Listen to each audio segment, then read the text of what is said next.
The vintage radio. Morning victory news. In the corner of my living room sits an old wooden radio, the kind with brass knobs that click softly when you turn them, the kind that hums and crackles and makes you lean in closer, as if the news it carries has traveled across oceans just to reach you.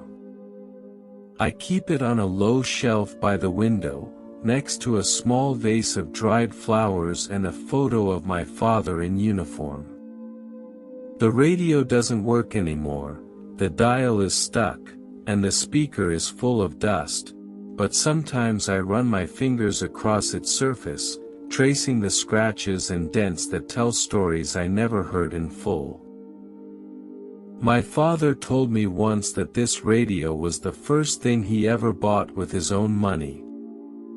He was just a boy then, still living under his father's roof, saving every penny he could from odd jobs, delivering milk, shining shoes, carrying bags at the old station on Main Street.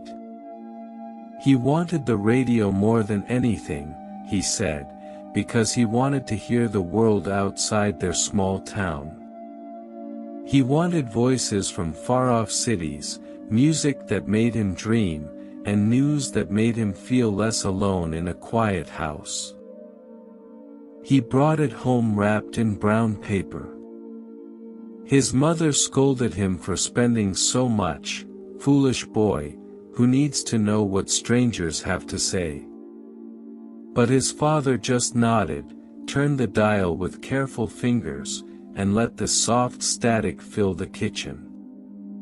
Years later, when war came, that same radio sat on the kitchen table every morning.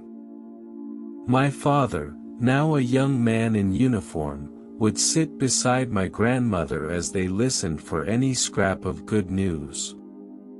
Some days they got none. Some mornings, it was only static and the heavy silence of waiting. But one morning, he used to tell me this story every year. On the anniversary, my grandmother had fallen asleep in her chair, chin resting on her chest. He turned the dial, careful not to wake her.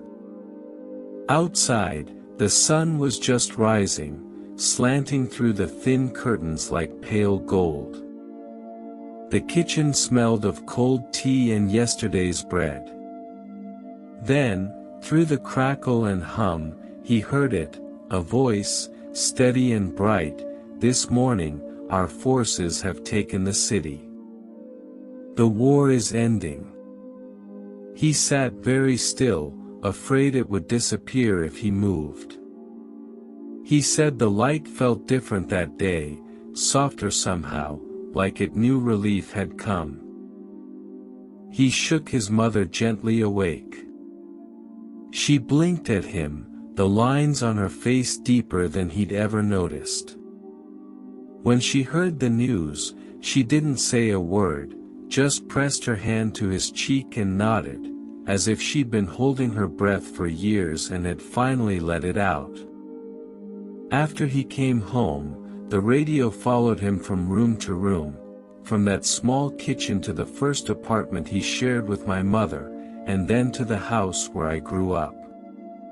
It played lullabies when I was a baby, Sunday songs when my mother cleaned the windows, baseball games crackling through summer afternoons. When my father's hearing started to fade, he turned the volume up higher and higher, until the whole house hummed with music and old news. Even when the speakers grew tired and the dial stuck, he kept it close, a friend that had whispered hope when he was young and afraid. Now it sits with me, silent but not empty. Sometimes, on early mornings when the world is quiet, I sit beside it with my coffee and wonder how many voices it carried, how many hearts leaned close to catch a headline that might change their lives. I've thought about fixing it, taking it apart, replacing the old tubes and dusty wires, but part of me likes that it's quiet now. Like it did its job, and now it rests. It reminds me that sometimes hope arrives not with trumpets and parades, but in a crackling voice on a cold morning, saying, "It's over now. You can breathe." When my own children ask why I keep an old radio that doesn't even work, I tell them it once brought news worth waking the whole house for.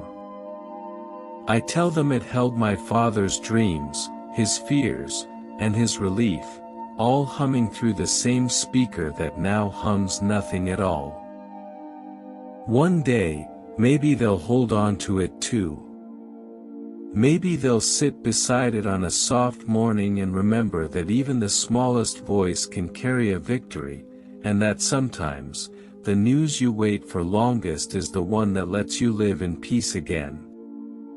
So I dust it off now and then, run my fingers over its warm wood and worn dial, and thank it, for every song, every headline, and the quiet promise that even the hardest nights can end with good news, humming through a kitchen as the sun comes up.